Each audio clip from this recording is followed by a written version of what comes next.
Hello everyone, is this thing on? Hi everyone, it's me. My name is Alanna and I'm a Canadian, but I have been living in the UK for the last 8 years, but we are not in the UK today. We are here in Canada. I'm going to tell you right now, this video is going to be a mess. So I hope you're okay with that. Number one, we are here in Canada. I always like to try and film outside when we're here. We just had a massive thunderstorm like a half hour ago. It's sunny again, so fingers crossed we don't get another one. At least let me film this and then it can storm. That's fine. Number two, I've been here in Canada for just over a week now, visiting my family here at my mom's place. You might recognize this place. I usually film here when I'm in Canada. And number three, I have COVID. Yeah, I wish that was a joke, but it's not. So the last couple of days have been a mess, but we're here. I can speak now, kind of. I sound a bit weird because, yeah, that's the COVID thing happening. But we're here. It stopped thunderstorming, so I'd like to just take a minute, sit with you guys, and talk about all of the British things that I miss when I'm here in Canada. I think that was like all of the updates. I'll remember something in a minute. Anyway, what a time, my guys. What a time. I come home to Canada once a year. It's kind of in a open joke that I always get ill. And this year it's COVID. So what more can I say? Also, can you hear all the bugs? I feel like the bugs are so much louder here in Canada. We also have a plane. I don't know if you can hear the plane. And we have a pool behind you, and the pool pump is not working so great, and it's kind of making a noise. You might hear that too. Just pretend you don't. Oh, and guess what? This video is sponsored by Tuza. Hello and welcome to the Canada office. A huge shout out to my mom who's letting me use her desk. Now, Tuza. Tuza is actually really cool, and I hope you find this useful because I think it's a really interesting idea. If you own a business and you accept card payments, right, card payment machine, you could be saving thousands by using Tuza. Tuza allows you to compare rates from some of the biggest card providers in the UK, so places like Barclaycard, Revolut, WorldPay, and loads others. The idea is that if you, as a business owner, want to compare those rates on your own, you have to call up all of these places individually and try and compare all the rates manually, which is such a mess. Plus, it's really hard to compare hidden costs or some of the other fees. It's a mess. It takes forever. Tuza has figured this out and was like, let me do it. So with Tuza, it only takes 75 seconds for you to start comparing rates. In the last year, Tuza has helped over 7,000 businesses with a combined turnover over 150 million per month save on their card payments. Tuza has a really intuitive questionnaire, so you can plug in some details about your business and get instant quotes. So there's stuff like your annual card turnover. Let's say 50,000. Do you already accept card payments? We'll say yes. What provider do you currently accept payments with? Loads to choose from. Let's say Barclaycard. Average card payment, £20. Then there's some questions about your business. So is your business registered with Companies House? What's the name of your business? Provide a 1 to 2 sentence description of what you sell to your customers. Then your name. Next up is some basic contact details. If you choose a provider, those are the details that they'll use. And that's it. It's that simple. So you can scroll through, and based on the details that you plugged in, these are the card machines that they would recommend with all the rates, with the contact length, with the connectivity, with the charges, all the details you could ever need. If you want to start comparing rates for the right card payment provider for your business, make sure to use my link in the description. Okay, let's just have a seat, get cozy. Let's talk. All right, let's talk about British things.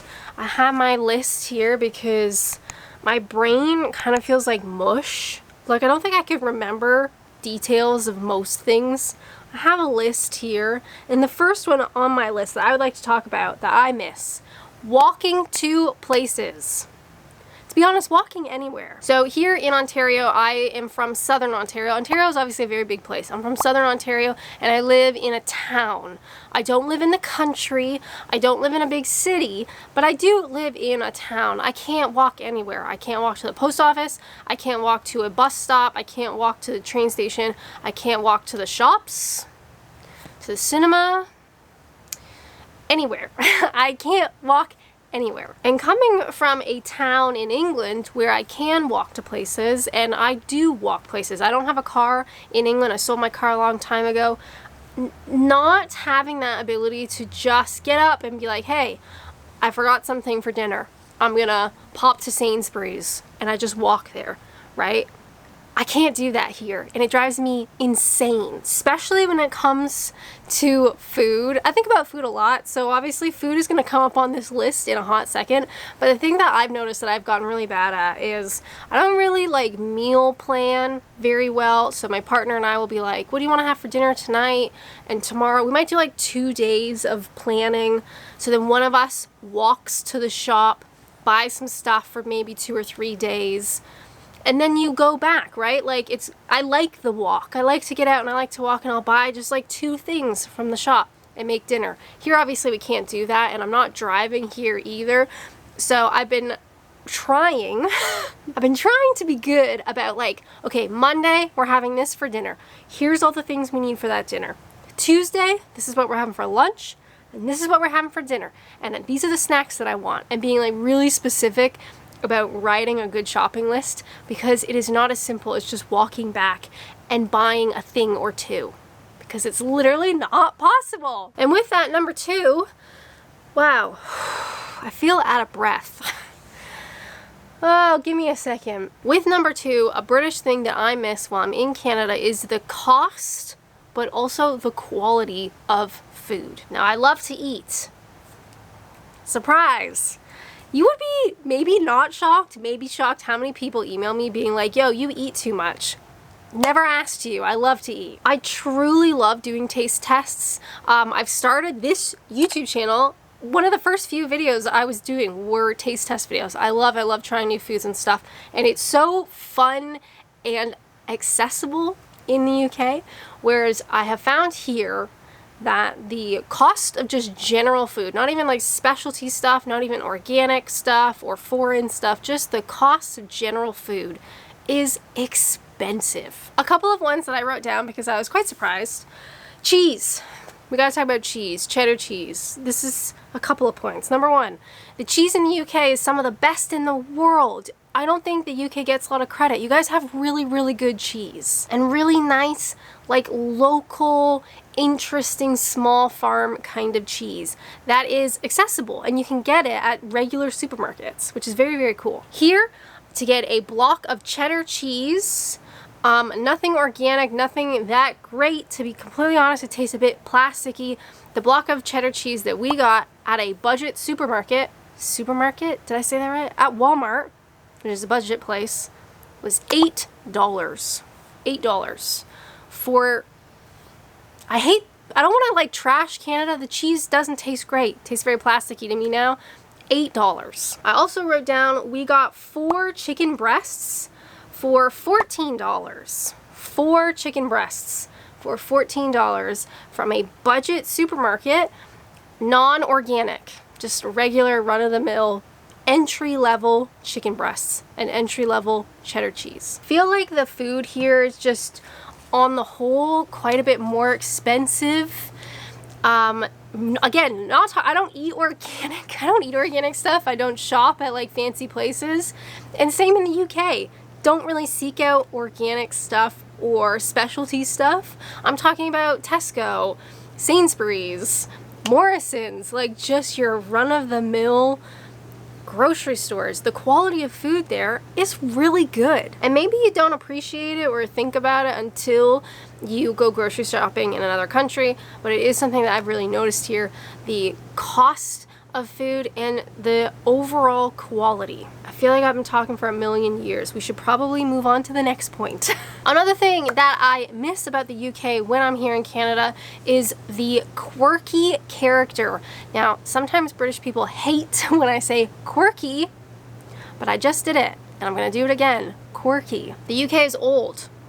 Relatively speaking, the UK is old. You got a lot of old buildings, a lot of really interesting old architecture. There's a lot of history. There's a lot of character in your towns and your villages and your cities, and just like everyday shops can be really interesting to look at. It does come with its own negatives, which I will get to in a hot second, but overall, the UK has a lot of character, a lot of, what's another word for quirky? A lot of interesting, different kind of aesthetics. It just got really windy. I hope the mic's not picking that up. I used to go to Specsavers for like an eye test every year, every 2 years. And I remember I had an optometrist, and of course they hear my voice and they're like, oh, where are you from? And why are you here? And you kind of do that sort of small talk stuff. I'm like, I'm from Ontario, I'm from Canada, I live here now. And this interaction, I've had that interaction a lot, but this one stood out to me because he was like, oh, I used to work in Ontario as an optometrist. He came here to Ontario, he was working for a bit, went back to the UK, and he said something that I thought was really interesting, is that Canada felt very sterile to him compared to what he was used to in the UK. That idea that it was kind of lacking that sort of wonky, quirky character in the architecture and in the buildings and the town layouts and all that kind of... Was that a bee? Doesn't matter. And I totally get that. Canada is comparatively young. Our buildings are largely purpose-built. So a supermarket builds their building to house that supermarket. They build a parking lot that will suit that supermarket. It's usually like a big square brick building. And oftentimes they're not the nicest thing to look at. They aren't like historical or anything. They are purpose built. They're very convenient. What more can you ask for? Whereas in the UK, I've gone to a supermarket that's in a building that used to be the post office, that used to be like a really, really old pub, like 400 years old, and they've tried to like put a supermarket in it, and the aisles are all messed up and it's really cramped, and there's like no parking lot. So it's super inconvenient, but it has that sort of quirky character. It has that real history. It's very interesting. It's very aesthetically interesting. I don't know if any of this is making sense. It is so humid. I don't know if you can, it's kind of, the sun's kind of coming out. I'm under a little gazebo thing because I thought it was going to rain again. The sun is coming out. It is so humid. I'm not used to this. I've been in an air-conditioned bedroom all week. A British thing that I always miss, and I will die on this hill, is tax being included in the final price. Or the ticket price, you know, tax being included. It's definitely something that I moan about every time I come to Ontario. I go back to England and I forget about it, and then I come back to Ontario, I get sick, and then I complain about the tax. So for instance, here in Ontario, can you hear the bugs? They scream so much louder here. So here in Ontario, before I got sick, my mom and I went to the mall, because I hadn't been to the mall in a long time. I wanted to, you know, mooch around. And we went to a shop and I was like looking at the prices and stuff, and you have to remind yourself that the ticket price is not the final price. In Ontario, I think the added tax is 13%. So when you're buying stuff at the supermarket, at the mall, and you're looking at the price tag and you're trying to like add stuff up in your head, you have to remember that it's plus the tax, which I just hate. I hate it.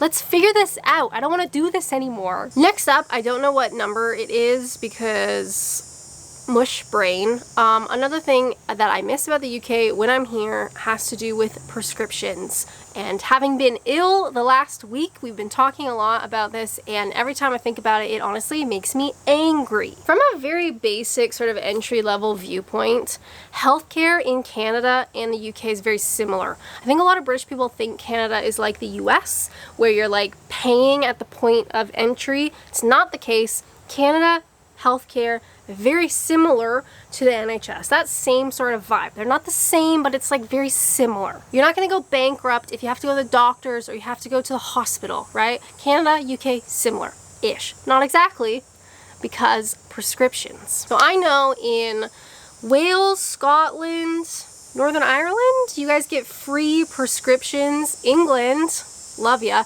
England, we don't. We have to pay for them. But the last time I checked, it's £9.90 per each prescription item. Or if you have loads of them, you can pay for like a certificate. I think they're like a yearly thing, and you pay X amount and you can have as many prescriptions as you need, so it could work out to be cheaper. But at the very least, £9.90 for your item. If you are even just minimally unwell, like remotely unwell, like maybe you have a couple prescriptions, even like really basic stuff, you could be looking at hundreds of dollars in prescriptions every month. That's disgusting. As far as I know, there is no like cut off, like prescription items have to cost this, like we do in England. It's like, this is your prescription, this is another prescription, this is a generic version of another prescription. It's gonna be $200.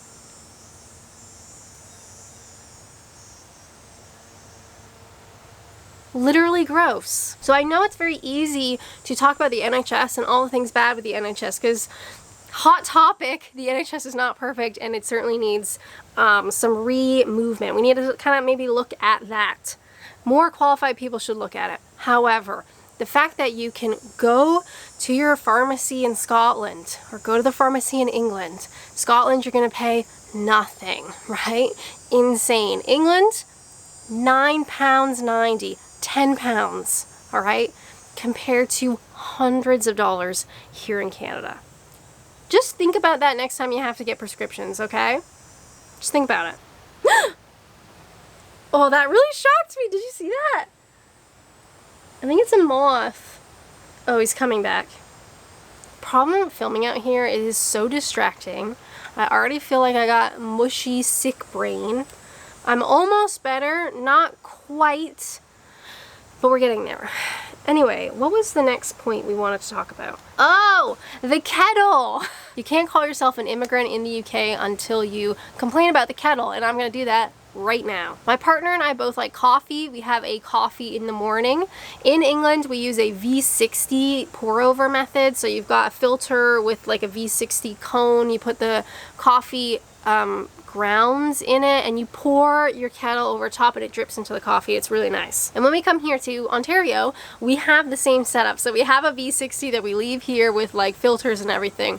However, the time it takes to boil the kettle makes me want to jump in front of traffic. I did an experiment, I think it was last year, where I boiled a liter of water.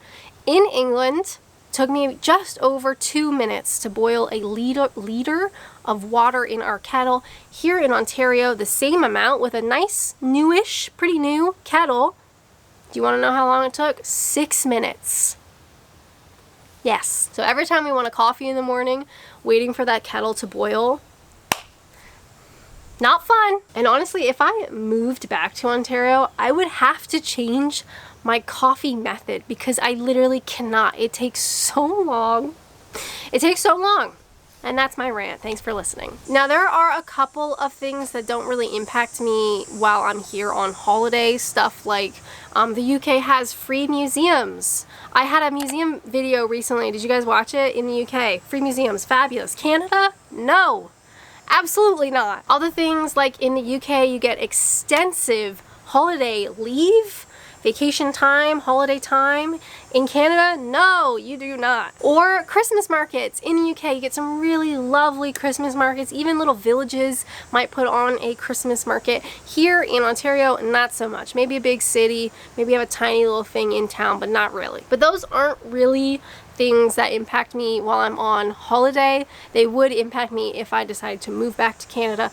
Who knows? Might happen. Knock on wood, fingers crossed, I don't know, like it might happen, and those things would really bother me if it did. But these are some of the British things that I really missed. Did you guys miss the bugs? It got so sunny all of a sudden. Look it, hold on, I shouldn't do this. It's gonna get everybody dizzy. Are you kidding me? It's so, could you tell that we literally just had thunder and lightning like a half hour ago? I don't think so. I'll tell you what. I am sweating through my clothes. Just wanted to let you guys know that. Does that look all right? Anywho, yeah, I'm missing stuff from the UK. It's a weird concept. I'm not British. Obviously, that's very obvious. I don't think anyone would mistake me for a British person once I open my mouth. But there's so much that I miss. I miss my home. I miss my routine. I miss my cheap and plentiful cheese. That moth, did you see that moth? However, if our countries were identical, if they were the exact same, that sounds really boring, right? You wouldn't want to go out and explore and travel if all countries are the same. Do you know what I mean? Anyway, wow, I'm so out of breath. I hope you guys like this video, and if you stuck around to the end, God bless you. I hope you're doing okay, and I hope you are not ill, all right? I've been washing my hands like you wouldn't believe. Also, huge shout out to Tuza. I'm really excited to work with them. Make sure to check out my link in the description. Next week, I actually have a video that I've already filmed when I was back in England. That's gonna be next week because it's like a time-sensitive one. I hope you guys like it. I had a lot of fun filming it and editing it. I hope you like it. Jesus. I think those are the cicadas. You don't really get cicadas in the UK, do you? Because they scream. And that's a plane. Can you hear the plane? This is probably really frustrating to watch. This video is a mess. And if you lasted to the end, I want you to know you keep this channel alive, okay? You keep this whole thing afloat. Thank you so much. I hope you're doing well. I probably have so much other things that I want to share that I can't remember because I didn't write it down. And I'll remember it once I turn this off and I start editing it. But I hope you're well. Thank you so much for listening. I hope you're doing good wherever you are. I need to stop talking. I feel like it's been a while. I haven't filmed a video in at least a week because I've been sick. But I'm leaving now. It's time to take more meds. Thank you so much for watching, and until next time, bye!